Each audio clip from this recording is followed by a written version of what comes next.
Au verset 25, donc on va dire du 24 au 25. Alors l'empereur éprouva une grande joie, et il ordonna de hisser Daniel hors de la fosse. Daniel fut donc remonté de la fosse, et on ne trouva sur lui aucune blessure, parce qu'il avait eu confiance en son Dieu. Là-dessus, l'empereur ordonna de lui amener ces hommes qui avaient accusé Daniel, et il les fit jeter dans la fosse aux lions, avec leurs enfants et leurs femmes. Allez, attends. Ils n'avaient pas atteint les pauvres femmes quand même et les enfants, mais c'était pas de leur faute quand même. C'est comme Mais ça. il craignait les représailles sûrement. Je sais pas. Tout le monde est passé dans la fosse aux lions. Ils n'avaient pas atteint le sol de la fosse, rapide, que déjà les lions s'emparèrent d'eux et leur broyèrent les os. Alors, on va passer à c'est la dernière question de cette première partie. T'es-tu prête? T'es-tu prête? Ça me rappelle les Québécois. T'es-tu prêt? Oui. Quel était l'autre nom de Darius? C'est moins facile. Quel était l'autre nom de Darius? Cyrus, Signus ou Romulus? Quel était l'autre nom de Darius? Cyrus, Signus ou Romulus? Allez, 10 secondes.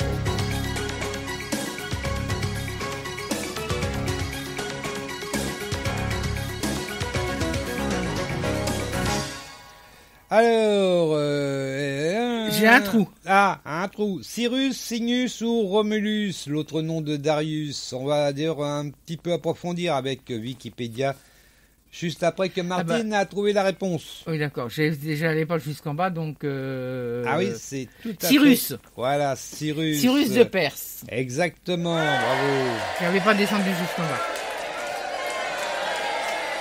Cyrus. Voilà, ça suffit. Cyrus, on va lire déjà ce qu'il y a dans la Bible, déjà. Non, pour moi, ça s'arrêtait au verset 27. Non. Là, on en est au verset 26. Alors l'empereur Darius écrivit à tous les peuples, à toutes les nations et aux gens de toute langue qui habitent la terre entière, que votre paix soit grande. Je décrète que dans toute l'étendue de mon royaume, on tremble de crainte devant le Dieu de Daniel, car il est le Dieu vivant qui subsiste éternellement. Son règne ne sera jamais détruit, sa souveraineté ne prendra jamais fin.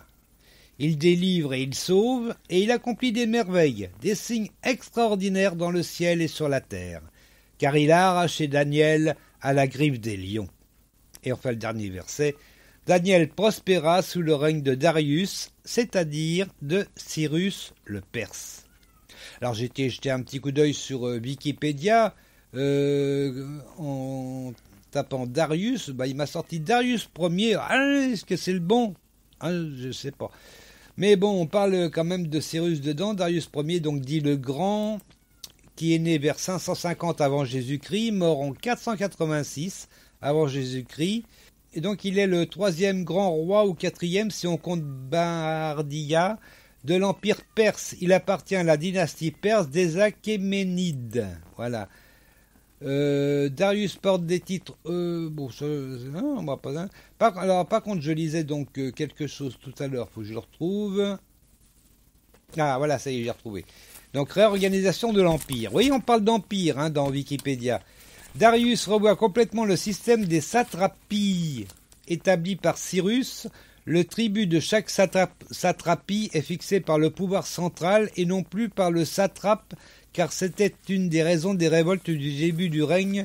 Seule la satrapie de Perse est exemptée de tribut. Dans chaque satrapie, la justice est rendue selon les traditions locales. En Égypte, Darius commande une compilation de tous les textes de loi jusqu'à Amasis.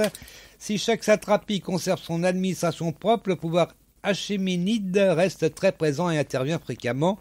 De même que les Perses n'ont pas diffusé leurs lois, ils n'imposent pas non plus leur langue, c'est l'araméen d'une grande partie de l'Empire qui est utilisé pour les communications entre les satrapies et le pouvoir central, les ordres étant ensuite traduits en langue locale. Je voulais parler des satrapies parce que je vous rappelez-vous que au début du chapitre 6, on parle des satrapes. Oui, c'est au début de Daniel, chapitre 6. Je vais vous le relire rapidement parce que pour vous remettre un petit peu dans le truc. Donc, Darius jugea bon de nommer 120 satrapes pour gouverner tout l'Empire. Et ça, c'est dans la Bible. Avant, c'était dans Wikipédia. Là, c'est dans la Bible.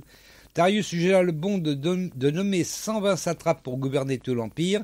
Il plaça au-dessus d'eux 3 ministres auxquels ces satrapes devaient rendre compte pour que les intérêts de l'empereur soient préservés. Daniel était l'un de ces 3. Voilà. Vous voyez, hein, ce qui est marqué dans la Bible, c'est du vrai. C'est pas du faux, comme il y en a certains qui inventé. Non, c'est du vrai. Commence pas ta polémique, chérie. Ah oui, mais attends, c'est dans Wikipédia. Après, on va critiquer Wikipédia. Bon, ça, remarque, bon, en même temps. On critique rarement. Voilà. Non, mais il y a beaucoup de fouilles, de choses qui sont faites, que ce soit en Irak, en Libye, en Israël, etc., qui prouvent à chaque fois que la Bible a raison. Donc, faut pas dire la Bible c'est une invention. Non, c'est pas une invention, c'est du vrai. Et en plus, vous voyez, on a des détails supplémentaires en lisant la Bible. C'est quand même formidable, hein, franchement. Voilà, c'était juste une petite aparté comme ça pour dire que la Bible, c'est pas des boutilles, c'est pas n'importe quoi, c'est du vrai de vrai. Voilà. Pour éclaircir. Exactement, il faut éclaircir un petit peu quand même. Et bien sur ça, on va arriver à la première pause musicale qui va nous conduire donc sur la chaîne de YouTube de Pray FR, P-R-A-Y-F-R. Cherchez dans YouTube, vous allez trouver, vous verrez, il y a plein de choses très très très intéressantes à écouter et à voir également, parce que YouTube, il y a l'image. Oh là, nous on ne fait pas de télévision, ben non. Alors le premier titre, c'est donc Emmeline Versaillot qui nous interprète Remplis ma vie. C'est parti.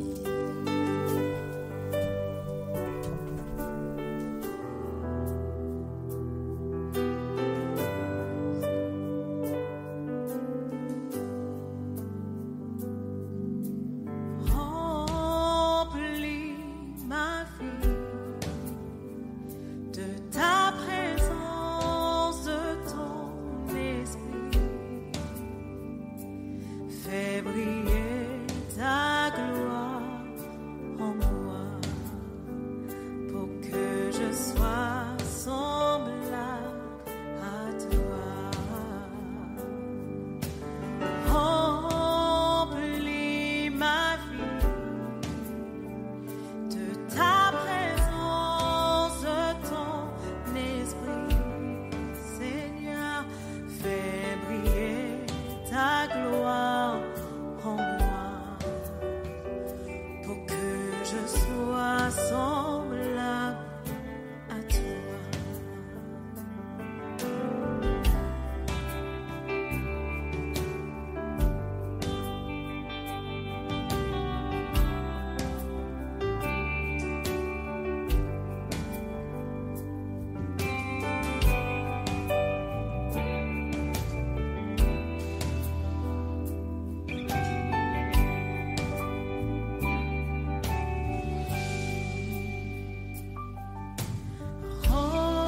Remplis ma vie de ta présence, de ton esprit.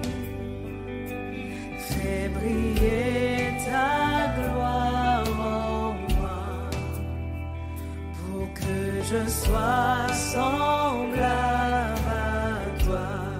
Oh oui, Seigneur, remplis ma vie de ta présence, de ton esprit. Fais briller ta gloire en moi pour que je sois semblable à toi. Remplis ma vie, remplis ma vie, oui Jésus, de ton esprit, oui fais briller ta gloire en moi, pour que je sois semblable à toi. Oh oui, remplis ma vie, remplis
là à toi. Fais briller ta gloire en moi pour que je sois semblable à toi.